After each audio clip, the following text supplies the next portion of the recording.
സ്ഥാനാർത്ഥിക്കൊപ്പം സെഗ്മെന്റിൽ ആരാണ് ചേരുന്നതെന്നുള്ളൊരു ആകാംക്ഷ പ്രേക്ഷകർക്കുണ്ടാകും. എന്തായാലും ഹരിപ്പാട് പിടിക്കാൻ ഇത്തവണ NDA കളത്തിലിറക്കിയിരിക്കുന്നത് സന്ദീപ് വാചസ്പതിയെയാണ്. പ്രചാരണത്തിൽ ബഹുദൂരം മുന്നിലാണ് NDA സ്ഥാനാർത്ഥി. തെരഞ്ഞെടുപ്പ് വിശേഷങ്ങളുമായി സന്ദീപ് വാചസ്പതിയാണ് നമ്മളോടൊപ്പം ചേരുന്നത്. സുധീഷ് ഗോപാലും ഉണ്ട്. സുധീഷ് ഗോപാലിനോടാണ് വിശേഷങ്ങൾ സ്ഥാനാർത്ഥി പങ്കുവയ്ക്കുന്നത്. സുധീഷ്, പറയൂ, ഹരിപ്പാട് NDA സ്ഥാനാർത്ഥി എത്രത്തോളം ആത്മവിശ്വാസത്തിലാണ്? പ്രചാരണം എങ്ങനെ കൊഴുക്കുകയാണോ?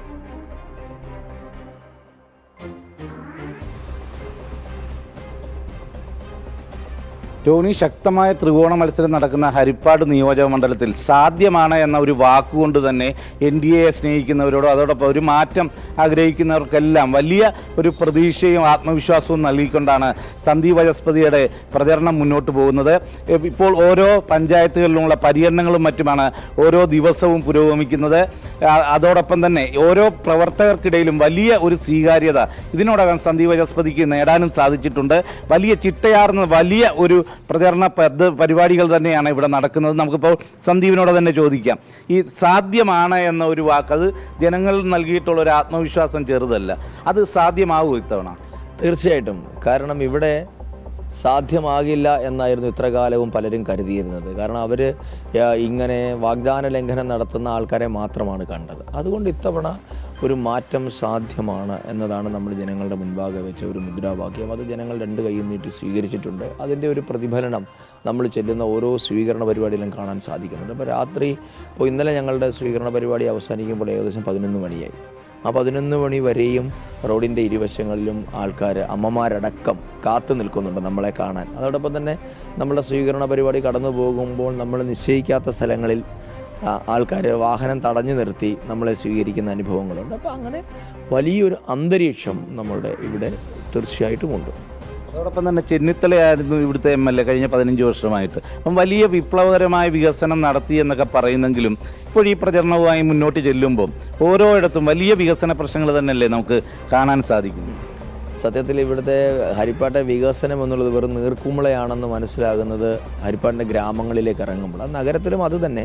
അദ്ദേഹം പോലും പറയുന്നില്ല അദ്ദേഹം എന്തെങ്കിലും ചെയ്തെന്ന്. അത് കുറേ സൈബർ കോൺഗ്രസ്സുകാർ ഫയർഫോഴ്സ് കെട്ടിടം പണിതു, പിന്നെന്താണ് റവന്യൂ ടവർ പണിതു എന്നൊക്കെ പറയുന്നതിന് അപ്പുറത്തേക്ക് എന്തെങ്കിലും കോൺക്രീറ്റായിട്ട് ഈ മണ്ഡലത്തിനെ സ്വാധീനിക്കുന്ന എന്തെങ്കിലും കാര്യങ്ങൾ ചെയ്യുന്ന അദ്ദേഹം പോലും അവകാശപ്പെടുന്നില്ല. 2-3 കെട്ടിടങ്ങൾ പണിതുണ്ടെന്ന് പറയുന്നത്. അപ്പോൾ കെട്ടിടങ്ങൾ പണിയുന്നതാണ് വികസനമെങ്കിൽ ഇവിടെ ഒരു റവന്യൂ ടവർ ഉണ്ടായിട്ടുണ്ട്. പക്ഷേ അത് എത്രമാത്രം ജനങ്ങൾക്ക് പ്രയോജനം ഉണ്ടെന്നുള്ള രണ്ടാമത്തെ വിഷയം. പിന്നെ അദ്ദേഹം പണിത് പറഞ്ഞതാണ് KSRTC. അപ്പോൾ കഴിഞ്ഞ ദിവസം ഞാൻ അദ്ദേഹത്തിൻ്റെ തന്നെ ഒരു വീഡിയോ കണ്ടു. ഇപ്പോൾ ഞാൻ KSRTCയുടെ അപര്യാപ്തതയെപ്പറ്റി പറഞ്ഞതിന് മറുപടിയായി അദ്ദേഹം ഒരു വീഡിയോ ചെയ്തിട്ട് അതിൽ പറയുന്നുണ്ടായിരുന്നു 982 മുതലുള്ള എൻ്റെ പരിശ്രമമാണെന്ന്. അത് തന്നെ പൊളിഞ്ഞു പോയില്ലേ MLA?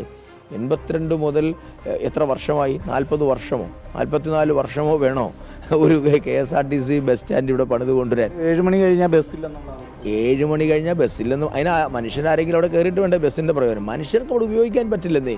അവിടെ കയറി നിൽക്കാനൊരു സ്ഥലമില്ല, എന്താ പറയുന്നത്, ഒരു മൂത്രം ഒഴിക്കാൻ സൗകര്യമില്ല. പിന്നെ എങ്ങനെയാണ് മനുഷ്യനോട് കയറിയിരിക്കുക? 2-3 കടകൾക്കാർക്ക് തുടങ്ങിയിട്ടുണ്ട്. കടകളിൽ ആ സാധനം മേടിക്കാൻ ആൾക്കാരില്ല. അല്ലാതെ KSRTC ബസ് സ്റ്റേഷൻ എന്ന സങ്കല്പത്തിൽ അവിടെ ഒന്നുമില്ല. പിന്നെ ഇപ്പോൾ സത്യത്തിൽ ഞങ്ങൾക്ക് എല്ലാവർക്കും വലിയ മേലുവേദനയും ശരീരവേദനയായിട്ടിരിക്കുക. അതേപോലെ തകർന്ന റോഡെന്നുള്ള സങ്കല്പം പോലും ഇല്ലാത്ത തരത്തിലേക്ക് തകർന്ന തരിപ്പണമായിട്ടുണ്ട് മുഴുവൻ ഗ്രാമീണ റോഡുകളും.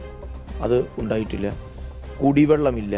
പിന്നെ നമുക്ക് സത്യത്തിൽ ഇന്നലത്തെ ഞങ്ങളുടെ പര്യടനം ഉണ്ടായിരുന്നത് കാർത്തികപ്പള്ളി പഞ്ചായത്തിലായിരുന്നു. അപ്പോൾ കാർത്തികപ്പള്ളി പഞ്ചായത്തിൻ്റെ അകത്തേക്കൊക്കെ ചെല്ലുമ്പോൾ സത്യത്തിൽ നമുക്കങ്ങ് വിഷമം വരും. നമ്മളിപ്പോൾ ചേരി എന്നൊക്കെ പറഞ്ഞാൽ പൊളിറ്റിക്കലി കറക്റ്റാണോ എന്ന് എനിക്കറിയില്ല. എങ്കിൽ പോലും നമ്മൾ പണ്ടൊക്കെ ചേരി എന്നുള്ളൊരു സങ്കല്പത്തിൽ കണ്ടിട്ടുള്ളതിനേക്കാൾ പരിതാപകരമായ അവസ്ഥയിലാണ് മനുഷ്യൻ അവിടെ ജീവിക്കുന്നത്. അതായത് വീടിന് മുൻവശത്തും പിറകുവശത്തും സൈഡിലുമൊക്കെ മലിനജലം കെട്ടിക്കിടന്ന് അവിടെ അങ്ങനെ ഒരു മനുഷ്യൻ ജീവിക്കുന്നത് എങ്ങനെയാണെന്ന് നമുക്കറിയാം. അതേപോലെയുള്ള അന്തരീക്ഷമാണ് എല്ലാ ഗ്രാമങ്ങളിലും ഉള്ളത്. അപ്പോൾ ഇതൊക്കെ ആരാണ് മാറ്റേണ്ടത്? ഇതിനെന്ത് പദ്ധതി? അദ്ദേഹം വന്ന് ഇതൊന്നും ക്ലീൻ ചെയ്യണമെന്ന് ഞങ്ങളാരും പറയുന്നില്ല. പക്ഷേ ഇതിനെയൊക്കെ ദീർഘകാല അടിസ്ഥാനത്തിൽ പരിഹരിക്കാനൊരു പദ്ധതി ഉണ്ടാക്കണ്ടേ? കേവലം 5 വർഷമായ MLA അല്ലല്ലോ, 25 വർഷം ഈ മണ്ഡലത്തെ പ്രധാനം ചെയ്തില്ലേ? 15 വർഷം തുടർച്ചയായിട്ട്. ബാക്കി എല്ലാ കാലം ഇവിടെ മന്ത്രിയായി 2 തവണ മന്ത്രിയായിരുന്നു. ബാക്കി ടൈമിലും കോൺഗ്രസ് തന്നെയാണ് ഇവിടെ ജയിച്ചിട്ടുള്ളത്. അപ്പോൾ അദ്ദേഹം വലിയ നേതാവായിരുന്നില്ലേ? അദ്ദേഹത്തിൻ്റെ വലിപ്പത്തിനനുസരിച്ച് സ്വന്തം നാട്ടിലെ ജനങ്ങൾക്കൊരു വലിപ്പം ഉണ്ടാകണ്ടേ?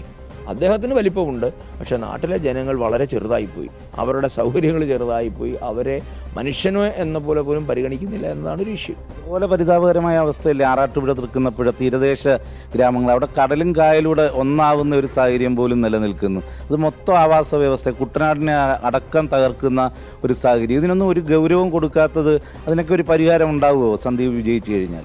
ഉറപ്പായിട്ടും നമ്മൾ ആദ്യമേ തന്നെ പ്രഖ്യാപിച്ചിട്ടുണ്ട്. നമ്മളുടെ MLA ആയാൽ ആദ്യ പരിഗണന 2 വിഷയങ്ങൾക്കാണ്: തീരപ്രദേശത്തിന് സുരക്ഷ, ഹരിപ്പാടിന് കുടിവെള്ളം. ഈ 2 കാര്യങ്ങൾക്കാണ് നമ്മുടെ പ്രാഥമികമായ പരിഗണന നമ്മൾ കൊടുക്കുക. കാര്യം ഇതൊരു വികസനമാണെന്ന് ഞാൻ അവകാശപ്പെടുന്നില്ല. ഇത് വികസനമല്ല, ഇതൊരു മനുഷ്യന് കിട്ടേണ്ട മിനിമം റിക്വയർമെൻ്റാണ്. അല്ല അവർക്ക് മിനിമം അമ്യൂണിറ്റിയാണ്. ഒരു മനുഷ്യന് കുടിവെള്ളം കൊടുക്കുക എന്നുള്ളത് എന്തെങ്കിലും വികസനമാണോ? അപ്പോൾ ആദ്യം ഇത് 2ഉം എത്തിക്കാം. അതിനുശേഷം നമുക്ക് ഹരിപ്പാടിനെ പറ്റി ചിന്തിക്കേണ്ടതുണ്ട്. നിരവധി വികസന സ്വപ്നങ്ങൾ, വികസന പദ്ധതികൾ നമ്മുടെ മനസ്സിലുണ്ട്. അത് തീർച്ചയായും ഒന്നൊന്നായി ഞങ്ങൾ നടപ്പാക്കും. ഇവിടുത്തെ രാഷ്ട്രീയ കാര്യങ്ങളോട് ചർച്ച ചെയ്യുമ്പോൾ മുൻകാലങ്ങളിലൊക്കെ നമുക്കറിയാം LDFിൻ്റെ വോട്ട് അല്ലെങ്കിൽ CPMൻ്റെ വോട്ട് വ്യാപകമായി കോൺഗ്രസിന് പോകുന്നൊരു സാഹചര്യം. CPI തന്നെ കഴിഞ്ഞ തെരഞ്ഞെടുപ്പ് കഴിഞ്ഞപ്പോഴും മറ്റും പരാതിപ്പെട്ടിട്ടുള്ളതാണ് മുന്നണിയിൽ. അപ്പോൾ അത്തരമൊരു സാഹചര്യം നിലനിൽക്കുന്നു. ഇത്തവണ ചിത്രത്തിലെ ഇല്ലാത്തവണ്ണം പ്രചരണത്തിലും എല്ലാം LDF വളരെ പിന്നിലേക്ക് പോകുന്ന ഒരു സാഹചര്യം കൂടെ. അത്തരമൊരു ഒത്തുതീർപ്പ് രാഷ്ട്രീയം അവർ കളിക്കാനുള്ള സാധ്യത ഏതെങ്കിലും തരത്തിൽ കാണുന്നുണ്ട്? ഉണ്ട്. നമ്മൾ അതിൻ്റെ ലക്ഷണങ്ങളൊക്കെ കിട്ടിയിട്ടുണ്ട്. കാരണം അവർ അത്തരത്തിലുള്ള വളരെ ഫ്രസ്ട്രേറ്റഡ് ആണ്. അപ്പോൾ ആ ഫ്രസ്ട്രേഷൻ്റെ ഭാഗമായിട്ടായിരിക്കാം ഇപ്പോൾ കഴിഞ്ഞ ദിവസങ്ങളായിട്ടൊക്കെ MLAയുടെ ക്യാമ്പിൽ നിന്നും BJPയുടെ ചില നേതാക്കന്മാരെ പോലും വിളിക്കുന്ന സാഹചര്യം ഉണ്ടായിട്ടുണ്ട്. അപ്പോൾ എനിക്ക് തോന്നുന്നു അവർക്ക് BJPക്കാരെ മനസ്സിലായിട്ടില്ല എന്ന് തോന്നുന്നു. നമ്മുടെ നേതാക്കന്മാർ അപ്പം തന്നെ നമുക്ക് റിപ്പോർട്ട് ചെയ്തു. കാരണം എന്തെങ്കിലും ഒന്ന് പയറ്റാൻ പറ്റുമെന്ന് നോക്കുകയാണ്. നമ്മളുടെ നേതാക്കന്മാരെ വിളിച്ചിട്ട് ഒന്ന് സൈലൻ്റ് ആവണം, ഒന്ന് സഹായിക്കണം, എന്നെ ദ്രോഹിക്കരുത് എന്നൊക്കെ തരത്തിലുള്ള ഡയലോഗുകളായിട്ട് MLA ഇറങ്ങിയിട്ടുണ്ട്. അപ്പോൾ ഇത് സ്വാഭാവികമായും CPMൻ്റെ ആൾക്കാരെ വിളിക്കുന്നുണ്ട്. CPMൻ്റെ ഇന്നലെ രാത്രി ഞങ്ങൾ പോകുമ്പോൾ 2 DYFIയുടെ ചെറുപ്പക്കാർ കണ്ടിട്ട് പറഞ്ഞത് MLAയുടെ ഓഫീസിൽ നിന്നൊക്കെ വിളിയുണ്ടായിരുന്നു എന്നുള്ള നിലയിൽ വരുന്നുണ്ട്. അപ്പോൾ ഇത് അവർ ചെയ്യും എന്നുള്ള കാര്യം ഉറപ്പാണ്. പക്ഷേ അതൊന്നും അണികളെയോ സാധാരണ മനുഷ്യരെയോ സ്വാധീനിക്കില്ല. ചിലപ്പോൾ 1-2 നേതാക്കന്മാരെ അവർ വിളിച്ചിട്ട് അവർക്ക് ഏതെങ്കിലും തരത്തിൽ സ്വാധീനിക്കാൻ പറ്റിയെന്നിരിക്കും CPMൻ്റെ. അല്ലാതെ സാധാരണ ഇടതുപക്ഷ ജനങ്ങളെ ഇടതുപക്ഷ മനസ്സുള്ള സാധാരണ മനുഷ്യരെ സംബന്ധിച്ച് അവരുടെ ആവശ്യം ജനങ്ങൾക്ക് ഇവിടെ മാന്യമായി ജീവിക്കാനുള്ള ഒരു അവസരം വേണം എന്നുള്ളത്. അതിന് എന്തുകൊണ്ട് ഇത്ര കാലം പറ്റിയില്ല എന്നുള്ള ചോദ്യത്തെപ്പറ്റി അദ്ദേഹം അഡ്രസ്സ് ചെയ്യുന്നില്ല. അല്ല, അദ്ദേഹത്തിൻ്റെ ഇപ്പോൾ ഒരു പരാതി ഞങ്ങളെന്തോ BJPക്കാർ രമേശ് ചെന്നിത്തലയെ വ്യക്തിപരമായി ആക്ഷേപിക്കുന്നു എന്നൊക്കെയാണ് അദ്ദേഹം പറയുന്നത്. നമ്മൾ വ്യക്തിപരമായ ഒന്നും ചെയ്തിട്ടില്ല. അദ്ദേഹത്തിൻ്റെ കെടുകാര്യസ്ഥത, അദ്ദേഹത്തിൻ്റെ എന്താ പറയുന്നത് എഫിഷ്യൻസി ഇല്ലായ്മ, അല്ലെങ്കിൽ അദ്ദേഹത്തിൻ്റെ ദീർഘദർശിത്വം ഇല്ലായ്മ ചൂണ്ടിക്കാണിക്കുകയാണ് ചെയ്യുന്നത്. അതിനെ വ്യക്തിപരമായി എടുക്കേണ്ടതില്ല എന്നാണ് ഞങ്ങളുടെ അഭിപ്രായം. അല്ലാതെ രമേശ് ചെന്നിത്തലയോ കുടുംബപരമായോ അദ്ദേഹത്തിൻ്റെ വ്യക്തി ജീവിതത്തിലേക്കോ ഒന്നും ഞങ്ങൾ കടന്നിട്ടില്ല. ഞങ്ങൾ ഉന്നയിച്ച ആരോപണങ്ങൾ പൊളിറ്റിക്കലാണ്. എന്തുകൊണ്ട് കുടിവെള്ളം കൊടുത്തില്ല? എന്തുകൊണ്ട് തീരദേശത്തിന് സുരക്ഷ ഉറപ്പാക്കിയില്ല? KSRTC ബസ് സ്റ്റേഷൻ എന്താണ് സംഭവിച്ചത്? എന്താണ് നമ്മുടെ റോഡുകളുടെ അവസ്ഥ? ഹരിപ്പാട് മെഡിക്കൽ കോളേജ് എവിടെ? വിദ്യാർത്ഥികൾക്ക് പഠിക്കാനുള്ള അവസരം എവിടെ? തൊഴിലെടുക്കാനുള്ള അവസരം എവിടെ? ശുചിത്വം എവിടെ? മാലിന്യ നിർമ്മാർജ്ജനം എവിടെ? ഇതൊക്കെ ചോദിക്കുന്ന വ്യക്തിപരമാണോ? അപ്പോൾ എനിക്ക് തോന്നുന്നു അദ്ദേഹം ഇത്ര കാലവും ഒരു പൊളിറ്റിക്കൽ ക്യാമ്പയിൻ, അദ്ദേഹം വലിയ നേതാവാണെങ്കിലും സ്വന്തം തട്ടകത്തിൽ അങ്ങനെ ഒരു പൊളിറ്റിക്കൽ ക്യാമ്പയിനെ നേരിട്ടിട്ടില്ല. അദ്ദേഹം വരുന്നു, ഫ്ലെക്സ് വെക്കുന്നു, ചിരിച്ച് കാണിക്കുന്നു, പോകുന്നു, ജയിക്കുന്നു, 5 വർഷത്തേക്ക് മറക്കുന്നു. ഇതായിരുന്നു ഒരു റൂട്ടീൻ. അതിനൊരു മാറ്റം വന്നപ്പോഴായിരിക്കും അദ്ദേഹം വലിയ എന്താണ് പറയുന്നത് ഫ്രസ്ട്രേറ്റഡ് ആയിട്ട് എന്തൊക്കെയോ പാനിക്കായിട്ട് എന്തൊക്കെയോ ചെയ്യുകയാണ്. അതിന് നമ്മളെ പറയുന്നതിന് മുഴുവൻ അദ്ദേഹത്തിൻ്റെ അണികളെ കൊണ്ട്, സൈബർ അണികളെ കൊണ്ട് അസഭ്യം പറയിപ്പിക്കുക. സന്ദീപ് വാചസ്പതിക്ക് വോട്ട് ചെയ്യണമെന്ന് പറഞ്ഞ് ആരെങ്കിലും ഒരു ഫേസ്ബുക്കിൽ എഴുതി അതിന് താഴെ വന്ന് വലിയ തെറിവിളികളാണ്. ഇപ്പോൾ ഒരു സംഭവം കൂടെ പറയാം. കഴിഞ്ഞ ദിവസം നമ്മുടെ ശ്രീമതി ഖുശ്ബു വന്ന പരിപാടി, ആ ഖുശ്ബു വന്ന പരിപാടി എന്നുള്ള BJPയുടെ ഘടകം നടത്തിയ ഒരു പ്രൊഫഷണൽ മീറ്റായിരുന്നു. ആ പ്രൊഫഷണൽ മീറ്റിൽ പങ്കെടുത്തത് നഗരത്തിലെ അഭിഭാഷകന്മാർ, ഈ മണ്ഡലത്തിലെ ഡോക്ടർമാർ, എഞ്ചിനീയർമാർ, വലിയ ബിസിനസ്സുകാർ, അങ്ങനെയുള്ള ഒരു പ്രൊഫഷണൽ മീറ്റ് ഞങ്ങൾ നടത്തി. അപ്പോൾ അതിലേക്ക് നിഷ്പക്ഷരായിട്ടുള്ള കുറേ ആൾക്കാർ വന്നിട്ടുണ്ടായിരുന്നു. അവരുടെയൊക്കെ ഈ വിഷ്വലും ഫോട്ടോയിൽ നിന്നും അവരെ മനസ്സിലാക്കിയിട്ട് അവരുടെ ടെലിഫോൺ നമ്പർ എടുത്ത് അവരെ വിളിച്ച് ഭീഷണിപ്പെടുത്തുക. ഇന്നലെ ഒരു അഭിഭാഷകൻ ഞങ്ങളുടെ അടുത്ത് പറഞ്ഞു, അദ്ദേഹം പറഞ്ഞത് MLAയുടെ ഓഫീസിൽ നിന്ന് വിളിക്കുകയാണ്. MLAയുടെ ഓഫീസിൽ നിന്ന് വിളിച്ച് പൊട്ടിത്തെറിച്ചു എന്ന് പറഞ്ഞു. നിന്നെ നേരിട്ട് കാണണം, വിളിച്ചു വരുത്തിയിട്ട് പൊട്ടിത്തെറിക്കുകയാണ്. എന്തിനാണ് സർ ഇത്ര അസഹിഷ്ണുത? അങ്ങേക്ക് വേറൊരു പ്രൊഫഷണൽ മീറ്റ് എടുത്ത് അവിടെ അവരെ പങ്കെടുപ്പിച്ചുള്ളൂ. ഇപ്പോൾ കോൺഗ്രസിൻ്റെ പരിപാടികൾ പോകുന്നവരൊക്കെ ഞങ്ങൾ ഭീഷണിപ്പെടുത്താറുണ്ടോ? അപ്പോൾ അത് ഈ അസഹിഷ്ണുതയിൽ നിന്നുണ്ടാകുന്നതാണ്. ബഹുമാനപ്പെട്ട MLAയോട് എനിക്ക് അഭ്യർത്ഥിക്കാനുള്ളത്, അങ്ങ് വലിയ നേതാവാണ്, അങ്ങ് എത്രയോ തെരഞ്ഞെടുപ്പുകൾ, അങ്ങേക്ക് അനായാസമായ തെരഞ്ഞെടുപ്പിനെ നേരിടാൻ കഴിവുള്ള ഒരാളാണ്. പക്ഷേ ദയവ് ചെയ്ത് BJPയുടെ പരിപാടിയിൽ വരുന്ന ആൾക്കാരെ വിളിച്ച് ഭീഷണിപ്പെടുത്താനോ BJPയുടെയും മറ്റ് ആൾക്കാരെ പ്രലോഭിപ്പിക്കാനോ ഒന്നും ശ്രമിക്കരുത്. അത് ജനാധിപത്യമല്ല. നമുക്ക് നേരിട്ട് രാഷ്ട്രീയം പറഞ്ഞ് സമ്മതിക്കാം, ജനങ്ങൾ തീരുമാനിക്കട്ടെ. കഴിഞ്ഞ പാർലമെന്റ് തെരഞ്ഞെടുപ്പിൽ തന്നെ ഇവിടെ രണ്ടാം സ്ഥാനത്ത് BJP എത്തുമ്പം UDF-ആയിട്ടുള്ള വ്യത്യാസം 1000 ശിഷ്ട വോട്ടിൻ്റെ മാത്രമാണ്. 52,000-ലധികം വോട്ടുകൾ ഹരിപ്പാട് നിയോജകമണ്ഡലത്തിൽ BJP NDA നേടിയിട്ടുള്ളതാണ്. അപ്പോൾ ആ ഒരു സാധ്യത കണക്കിലെടുക്കുമ്പോൾ എത്രത്തോളം മുന്നേറ്റം ഈ ഒരു തെരഞ്ഞെടുപ്പിൽ നമുക്ക് വോട്ടിൻ്റെ കാര്യത്തിലും മറ്റും പ്രതീക്ഷിക്കാവുന്നതാണ്? കഴിഞ്ഞാണ് BJPക്ക് 48,000-ഓളം വോട്ടുകൾ തീർച്ചയായിട്ടും ഇവിടെ ഉണ്ടായിരുന്നു. BJPയും UDF-ഉം തമ്മിൽ 1345 വോട്ടുകളുടെ മാത്രം വ്യത്യാസമാണ് ഈ മണ്ഡലത്തിലുള്ളത്. അപ്പോൾ അത് BJP എത്രമാത്രം പ്രതീക്ഷയോടെയാണ് BJP ജനങ്ങൾ കാണുന്നത് എന്നതിൻ്റെ ഒരു ലക്ഷണമാണത്. അപ്പോൾ താമര അടയാളത്തിൽ വോട്ട് ചെയ്യാൻ തയ്യാറായ ജനത ഹരിപ്പാടുണ്ട്. അപ്പോൾ ഹരിപ്പാട് കോൺഗ്രസ്സിന് ബദൽ ഇടതുപക്ഷമല്ല എന്ന് ജനങ്ങൾ പറഞ്ഞു കഴിഞ്ഞു. കോൺഗ്രസ്സിന് ബദൽ BJP-ആണ്, അല്ലാതെ കോൺഗ്രസ്സിന് ബദൽ CPM-ഓ CPM-ന് ബദൽ കോൺഗ്രസ്സോ അല്ല.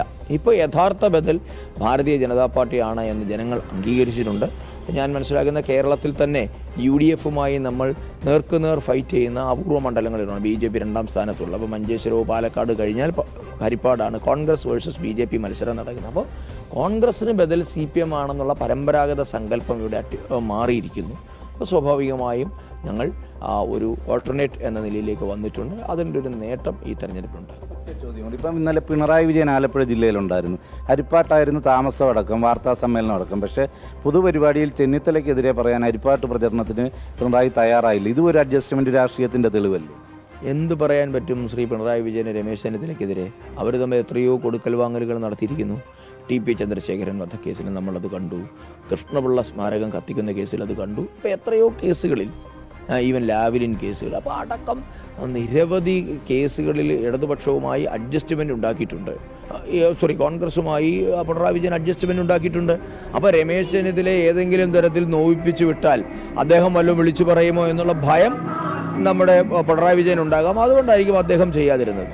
എല്ലാവിധ വിജയാശംസകളും നേരുകയാണ്. എന്തുതന്നെയായാലും ശക്തമായ പ്രചരണത്തിലൂടെ NDA വലിയ മുന്നേറ്റം ഹരിപ്പാട്ട് നടത്തിക്കഴിഞ്ഞു. അത് വിജയത്തിലെത്തും എന്ന് തന്നെ നമുക്ക് പ്രത്യാശിക്കാം. ശരി സുധീഷ്, അങ്ങനെ ഹരിപ്പാട് NDA സ്ഥാനാർത്ഥി സന്ദീപ് വാചസ്പതിയാണ് നമ്മളോട് വിശേഷങ്ങളൊക്കെ പങ്കുവച്ചത്. നമുക്ക്